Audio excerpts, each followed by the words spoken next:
ఓ hi అండి. అందరికీ నమస్కారం అండి. Welcome to my channel. మీకు ఇప్పుడు మీ మనసుకు నచ్చే ఒక కథను చెప్పబోతున్నానండి. ఇక కథలోకి వెళ్ళిపోతే, ఒరేయ్ సుబ్బిగా, ఇంట్లోనే ఉన్నావా అంటూ సుబ్బారావు పడగ్గదిలోకి డైరెక్ట్గా వచ్చేసాడు పుల్లారావు. తువ్వాలు కట్టు కూర్చున్న సుబ్బారావు లేచి లుంగీ కట్టుకొని, ఏమిటి ఈ వేళప్పుడు దయచేశావు, పద హాల్లో కూర్చుని మాట్లాడుకుందాం అంటూ హాల్లోకి లాక్కెళ్ళాడు పుల్లారావుని. అమ్మా భవానీ, నీ బంగారు చేత్తో కాస్త స్ట్రాంగ్గా కాఫీ ఒకటి పట్రా తల్లి, మీ ఇద్దరికి శుభవార్త చెప్తా అంటూ సుబ్బారావు భార్య భవానీని కేకేశాడు పుల్లారావు. సిగ్గు లేకుండా చక్కగా అడుగుతావురా నువ్వు అన్నాడు కొరకొరలాడుతూ సుబ్బారావు.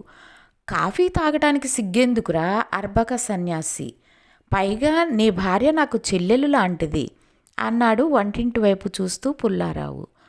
లాంటిదే కానీ సొంతం కాదుగా. సరే, ఆ శుభవార్త ఏమిటో అఘోరించు అన్నాడు విసుక్కుంటూ సుబ్బారావు. కాఫీ రాని చెప్తా. అదిగో కాఫీ వచ్చేసింది, స్ట్రాంగుగా కూడా ఉంది అంటూ త్రాగేసి, మీ ఇద్దరికీ శుభవార్త. ఒరే సుబ్బి, అప్పుడిప్పుడో మనకి రావలసిన ఆరియర్స్ శాంక్షన్ అయ్యి బిల్లు పాస్ అయ్యి రేపు ఆఫీస్లో క్యాష్ ఇస్తారని ఎండి పిఏ ఫోన్ చేసి చెప్పాడు. 30,000 పుచ్చుకుంటానికి రెడీగా ఉండు, అది శుభవార్త అంటూ జారుకున్నాడు. సుబ్బారావుకి ఎక్కడో కాలింది. ఈ వెధవ తన పెళ్ళాం ముందే డబ్బులొస్తాయని చెప్పాడు. ఇప్పుడు ఈ డబ్బుల మాట వినగానే భవానికి ఎక్కడ లేని కోరికలు పుట్టుకొస్తాయి. ఇప్పుడేం చేయాలి అన్న ఆలోచనలో పడ్డాడు. ఏమండి, బంగారం బాగా తగ్గిందట. గ్రాముకి 10 రూపాయలు తగ్గితే కాసుకు 80 రూపాయలు తగ్గినట్లేగా. సంవత్సరం నుంచి చెవి కమ్మలు చేయిస్తానని దాటేస్తున్నారు. ఇక లాభం లేదు. రేపు సాయంత్రం బంగారు షాపుకు వెళదాం అంటూ జోరేగలాగా అరవటం మొదలుపెట్టింది. ఒరే పుల్లిగా, శుభవార్త అంటూ కొంప ముంచావు గదరా అంటూ పుల్లారావుని మనసులోని తిట్టుకోవటం మొదలుపెట్టాడు సుబ్బారావు. అసలు ఈ డబ్బులు రాగానే ప్యాకెట్లో బాకీలు, బ్రాందీ షాపులో బాకీలు తీర్చేద్దామనుకుంటే పుల్లిగాడు అనవసరంగా భార్య ముందు కుండ బద్దలు కొట్టాడు. వాడి పీక నొక్కి చంపేయాలన్నంత కోపం వచ్చింది సుబ్బారావుకి. ఈ వార్త ఎలా పాకిందో గాని సుబ్బారావు తండ్రికి చేరింది. రాత్రి 10ంటికి ఫోన్ చేసి, ఒరే అబ్బి, డబ్బులు వస్తున్నాయట, ఈసారన్న కంటి ఆపరేషన్ సంగతి చూస్తావుగా, నేను ఎల్లుండి బయలుదేరి వస్తా అంటూ సుబ్బారావు ఏదో చెబుతున్నా వినిపించుకోకుండా ఫోన్ పెట్టేశాడు. ఏం చెయ్యాలో తోచలేదు సుబ్బారావుకి.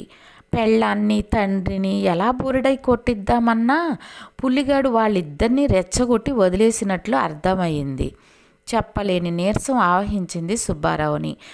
ఏం చెప్పి మాయ చేద్దామన్నా పక్కలో బల్లెంలా ఈ పుల్లారావు గాడు పక్క సీట్లో తగలబడి తన ఆనుపానులు ప్రతి చర్యని కనిపెడుతూ ఉంటాడు.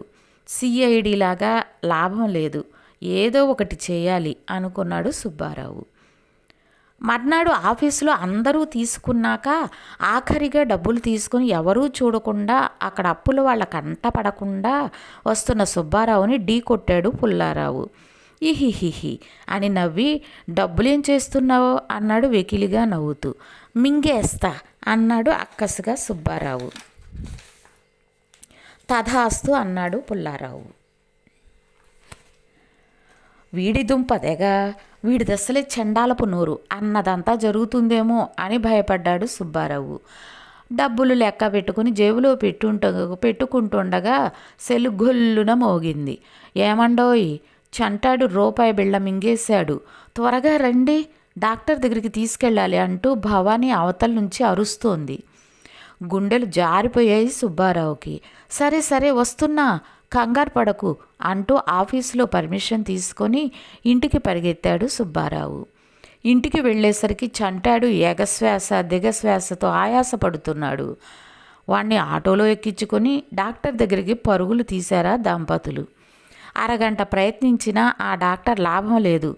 డాక్టర్ ధనీశ్వర్ దగ్గరికి తీసుకువెళ్ళండి, లెటర్ రాసిస్తా అంటూ లెటర్ ఇచ్చారు. మళ్ళీ అదే ఆటోలో ధనీశ్వర్ దగ్గరికి తీసుకువెళ్ళాడు. అక్కడ జనం కుప్పలు తెప్పలుగా ఉన్నారు. అర్జెంటు కేసు అయితే 500 ఎక్కువ అని గద్దించి వసూలు చేశారు డాక్టర్ అసిస్టెంట్లు. మీరు బయట కూర్చోండి, మేం చూసుకుంటాం అని పిల్లాడిని లోపలికి తీసుకువెళ్లారు నర్సమ్మలు. 5 నిమిషాల్లో ఒక నర్సు బయటకు వచ్చి, ఈ ఇంజెక్షన్లు మందులు మా మెడికల్ షాపులో తిండి అని హుంకుం జారీ చేసి లోపలికి వెళ్ళింది. 500 చెల్లించి మందులు ఇంజెక్షన్లు తీసుకొని లోపలికి వచ్చాడు సుబ్బారావు. అసలు అవి ఎందుకో అర్థం కాలేదు అతడికి. చిన్నప్పుడు తన తమ్ముడు ₹1 బిళ్ళ మింగేస్తే తండ్రి వాడిని ఒంగోపెట్టి మెడ మీద ఒక్క గుద్దు గుద్దితే ఆ బిళ్ళ కొంగును మోగుతూ కింద పడింది. మరి ఈ రోజుల్లో అలాంటి సాహసాలు చేయటం అంటే భయం. ఓ గంట తర్వాత నర్సు వచ్చి, డాక్టర్ గారు రమ్మంటున్నారండి అంది. బ్రతుకు జీవుడా అని లోపలికెళ్తే ఆయన కళ్ళెగరేస్తూ కోపంగా, పిల్లల చేతికి డబ్బులు ఇవ్వకూడదని తెలియదా? ఒక్కోసారి ప్రాణానికే ప్రమాదం. అతి కష్టం మీద కక్కించాను. చూస్తే చదువుకున్న వాళ్ళల్లా ఉన్నారు. బీ కేర్ఫుల్ ఇన్ ఫ్యూచర్ అంటూ ఓ పావుగంట క్లాసు పీకాడు. అంతేకాక ఏదో పిల్లవాడి చేత కావాలనే ₹1 బిళ్ళ మింగించినట్లుగా మెత్తగా కాదు, గట్టిగానే చివాట్లు వేసి మందలించాడు. ఆయన ఉపన్యాసం అయ్యాక కాంపౌండర్ను చూసి కళ్ళతోనే మాట్లాడాడు. అతను సుబ్బారావుని పిలిచి, కౌంటర్లో 10,000 కట్టండి. ఇవాళ రేపు అబ్జర్వేషన్లో ఉంచాలి. ఎందుకంటే ఇలాంటి పిల్లలకు వాంతులు రావచ్చు, ఫిట్లు, జ్వరం లాంటివి కూడా రావచ్చు. భయం వల్ల కండరాలు నరాలు బిగుసుకుపోవచ్చు. అయినా ఇవన్నీ మీకు చెప్పిన అర్థం కావులే. పిల్లాడిని రూమ్కి షిఫ్ట్ చేస్తున్నాం, వెళ్ళండి అంటూ ఎదురు ప్రశ్నలు వేయటానికి కానీ అనుమానాలు తీర్చుకునేందుకు కానీ ఏమాత్రం అవకాశం ఇవ్వకుండా వెళ్ళిపోయాడు. ఆ రాత్రి పిల్లాడున్న గదిలో దోమల బాధలు భరించి పొద్దున్నే ఇంటికి వెళ్ళేసరికి పులి మీద పుట్రలా అత్తగారు, మామగారు, బావమరిది కుటుంబం, మరదలి కుటుంబం బిలబిలమంటూ 10 మంది ఇంట్లో తిరగాడుతున్నారు. నేనేనండి, అర్జెంటుగా వాళ్ళని రమ్మనమని ఫోన్ చేశాను. 10 మంది పక్కనుంటే ధైర్యం కదా అంది భవాని అమాయకంగా. ఇంతలో అత్తగారు, మామగారు మరో క్లాసు పీకారు సుబ్బారావుకి. అంతమందిని చూడగానే భయం వేసింది సుబ్బారావుకి. కారణం, ఆ మనుషులు ఎవరింటికి వెళ్ళినా కనీసం 3 నెలలు దాటితే కానీ బయటపడరు. తలుచుకుంటేనే గుండె గుబేలు మంది. 2 రోజులు అబ్జర్వేషన్ అన్న డాక్టర్ గారు వారం రోజులు ఉంచాడు. ఆసుపత్రి నుంచి డిశ్చార్జ్ అయి వస్తున్నప్పుడు చేతులు చాపే వాళ్ళు ఎక్కువయ్యారు. వాళ్ళ మామూళ్ళు వాళ్ళకి ఇవ్వక తప్పలేదు. ఇంటికొచ్చి లెక్క చూసుకుంటే తడిసి మోపెడయ్యాయి. 20,000 దాటింది బిల్లు. బంధువుల 3 నెలలు క్యాంపు లెక్క వేస్తే మరో 30,000 దాటింది. ఆ చిన్న ఇంట్లో పడకలకు ఇబ్బంది అయిపోయింది. కొందరు మంచాల మీద, కొందరు మంచాల కింద పడుకున్నారు. సుబ్బారావు పడక మంచం క్రింద తప్పలేదు. జరగబోతున్న ఖర్చును తలుచుకొని నిద్రలోకే ఊమని అరిచాడు సుబ్బారావు. అందరూ కోపంగా, జాలిగా పిచ్చివాడిని చూసినట్లు చూసి గుర్రు పెట్టి నిద్రపోయారు. తెల్లవారితే భయపడుతున్న సుబ్బారావుకి మన్నాడు కూడా తెల్లారింది. బ్రష్ చేసుకుంటున్న అతని దగ్గరకు పెళ్ళాం వచ్చి, ఏవండి, ఏమిటో నిన్న రాత్రి నుంచి గోరు దగ్గర ఒకటే సలుపు మొదలయ్యిందండి. గోరు చుట్టేమో అని అనుమానంగా ఉంది.